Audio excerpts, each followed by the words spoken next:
You'll find lots of videos about the 3 most popular Gilis in the northwest of Lombok. But did you know there are many other islands surrounding it? Even better, they have nicer beaches and nature and are far less crowded.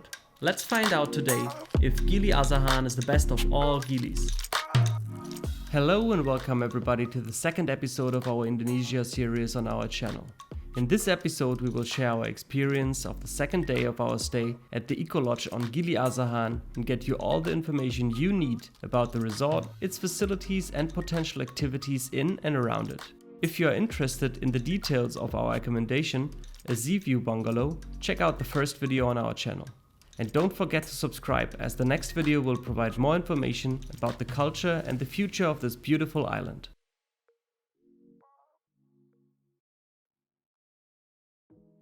We woke up after a very relaxing and good night's sleep, catching up on our jet lag. As we got up very early anyways, we decided to enjoy the sunrise from the yoga shala, which is located just up the hill behind the resort. It's only a 5-minute walk and there are signs all along the way to make sure you not get lost. You'll see the resort and its animals as calm and quiet as it gets in those early morning hours. One remark: make sure to close the gate to avoid any animals leaving the property. Once we reached the shala, we were rewarded with this incredible view of the sunrise over the sleeping island.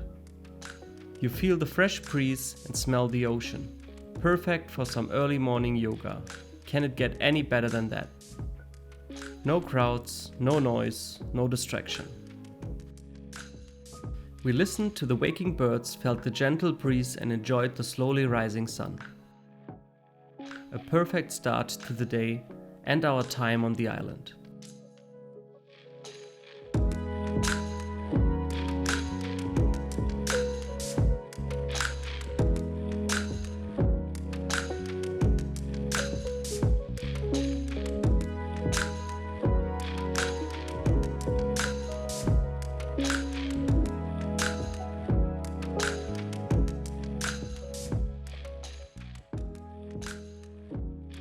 If you are up for a slightly longer and more difficult climb, you can also visit another small shala on the very top of the mountain. It's another 10 minutes uphill but offers an even better view, as it's on the top of the island. Would I recommend climbing up to the top early in the morning? Yes, because it's the only place where you can really enjoy the full sunrise. But both should be perfect for sunset as well. Definitely something you must check out if you visit this island. After the sunrise, we went back to the bungalow, refreshed ourselves and spent a couple of minutes on our terrace before going to breakfast. Just as we were about to go over to the restaurants, the horses of the resort said hello. They are guided to their breakfast and perform their morning exercises in the main area of the resort around 8 to 9 a.m. every day. Isn't it fascinating to see those animals walking around freely, eating some grass and playing with each other? Some of them even came into our bungalow area and made sure the grass and plants were taken care of. So strong, yet calm and lovely animals. The resort rescued these horses from poor living conditions and provides them with a space to live their lives on this paradise island. And of course, nobody is even thinking about riding them or anything similar. It's a great experience and just reminds you of the concept of the resort and how well it's integrated with nature. The horses are guided through the resort about twice a day, and if you're lucky, you can even see them taking a bath in the ocean. Now we were hungry, so let's check out the breakfast. We had a seat at the restaurant and were immediately asked what we wanted to drink. The staff was extremely friendly even in those early morning hours. They handed us the breakfast menu, and as you can see, it's simple but a great concept. It's included in your room rate, and you may choose 2 food options and 1 drink. They offer bread with jam, pancakes with an incredible chocolate spread, or jam and fruits, mixed seasonal fruits, cereals with fruit and yogurt, a chia bowl, eggs in any style you like, or nasi goreng ayam. And for drinks, you can choose between awesome Lombok coffee and hot tea. I went for cereals with fruits and a pancake with lemon tea. And if you stay a couple of days just like us, you can get the chance to try all the delicious items on the menu. Also, a little pro tip which we saw others doing during our stay. If you are tight on budget and you want to save some money for lunch, just order one item of the breakfast menu to eat directly and a nasi goreng to go, which you can enjoy later for lunch. Nasi goreng tastes delicious even when cold. The first experience of the restaurant was awesome. After breakfast, we needed a few minutes to chill out on our terrace as the breakfast was a lot. We used the time to check out the booklet with all the information about the resort and the island. One thing we wanted to call out before we go on with our day. The island is pretty small and still there are a decent number of families living on it. The Eco Lodge has a program called Kids of Asahan to support the local kids and youth. Among other aspects, it focuses on improving the educational conditions for the children on the island and even enables them to access secondary education. We saw how honest and committed the resort is regarding the environment, but also the island's community, and decided to donate some money and items for the kids we brought from home. We will leave the link to the program in the description, just in case you're interested in more details. But now let's get back to the facilities and the activities the resort offers. Just behind the restaurant you'll find a laundry service and a beach boutique where you can buy some self-made clothes and necklace. You can of course book massage and spa treatments, which are offered in the little spa area just behind the beach boutique. Make sure to book your spot early as many people are making use of this offer. In the booklet on your terrace table you'll find all necessary information about trekking and walks on the island, as well as where the best snorkeling spots are. Also, it's possible to rent kayaks and subs, or go on a 2-hour boat trip for snorkeling or a sunset cruise. They also offer help to book bigger boat trips with companies around the island. You can basically do everything from fishing to a full day of diving near the surrounding Gilis. The booklet also has all the background information about the resort and its mission. Sometimes eco-friendliness is only used to attract tourists, but with this resort you can really feel it's their honest commitment to every aspect of what they're doing. It is a unique place and story, and it's very inspiring to be part of it, even if it's only for a few days. We would later learn that many places, especially in Bali, are very, very different. But more about that in our next videos. Once we recovered from the breakfast food coma, the weather was awesome, and we decided to spend the day at the beach. We grabbed some drinks, the beach sarongs and our snorkeling gear, and went for one of the awesome sunbeds. As the snorkeling spot we picked is a bit north of the resort, we chose one of the beds closest. We left our belongings there and went for a 2-hour snorkeling session. The water was clear as it was pretty calm on that day.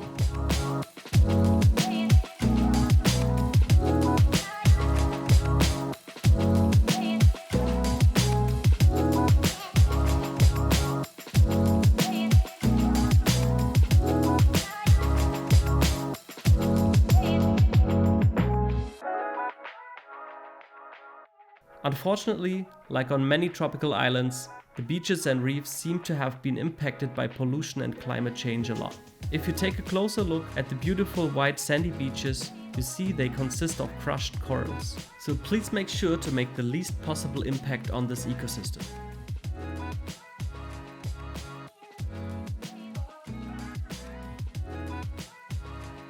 After our extensive snorkeling endeavor, we went back to our sunbed to relax and, what a surprise, forgot to reapply the sunscreen, which was a huge mistake, but more about that later.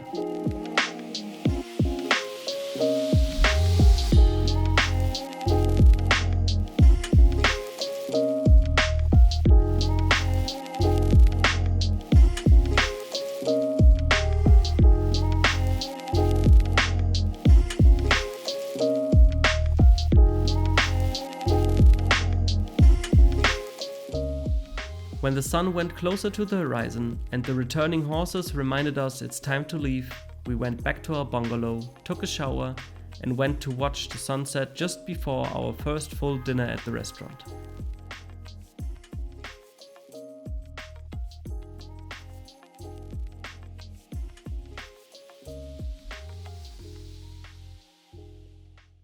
At dinner time, the restaurant is a bit busier than other times of the day.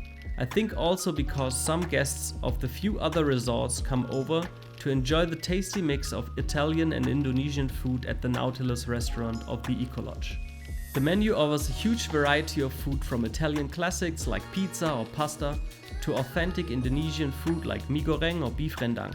Also, the prices are super reasonable, especially for a restaurant inside a resort. We paid around 20 euros for two, including drinks and starters. And as the food was so tasty and the menu diverse, we only ate at this restaurant throughout our whole stay on the island. The payment system is pretty comfortable as well. Throughout the day, you just put everything you consume on your room number. The day's bill is signed at the end of the day, usually after dinner. You pay only at checkout, which is super convenient as you do not have to bother about money during your whole stay and still have a good visibility on a daily basis. Now, from what we experienced and learned on day 2, is Gili Asahan the best of all Gilis? Let's summarize and provide additional information at one glance. In case you are new to this channel, our philosophy is to be honest and transparent, also calling out the negative aspects and sharing the most important things to keep in mind when visiting a place. Thus, we want to make sure you get a realistic and detailed impression of the places we visit for you to be able to take a decision if it's something for you or not. So let's look at the positives first. The sunrise and sunset from the mountaintops are beautiful. The payment system is very convenient but still transparent. Staff is very positive and friendly. Beach and sunbeds are beautiful with snorkeling spots directly in front of the resort's beach. Animals, for example the rescued horses, chickens and a free parrot, are completing the experience. There's absolute no crowds and no noise. And of course, the focus on sustainability, with all the animals, the kids of Asahan, the local food and ingredients, and the built materials of the whole resort. But as everywhere, there's also negatives. So, the corals all around the island seem to be very destroyed. Of course, that is nothing that's caused by the people on Gili Asahan, but it's something you need to keep in mind when you travel there. And lastly, some important information and learnings we took away from day 2. Use sustainable sunscreen even when overcast and reapply regularly. Otherwise, like for us, you will get away with a huge sunburn.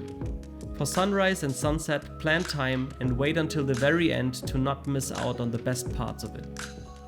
So, compared with other Gilis, for example the 3 biggest and most famous ones, Gili Asahan is a must visit for everyone who doesn't like mass tourism, cares for the environment and seeks the perfect combination of beautiful nature and convenience. If you are a friend of more busy places, nightlife and party, this will not be the right place for you. So the answer to the question if Gili Asahan is the best of all Gilis depends a bit on you. For us, it definitely was. In the next episode we will explore the island itself, including the little local village, and discover a concerning detail about the future of this little paradise. Please let us know if you have any questions in the comments below, and make sure to subscribe to the channel for more videos about our journey through Indonesia. Until then, see ya!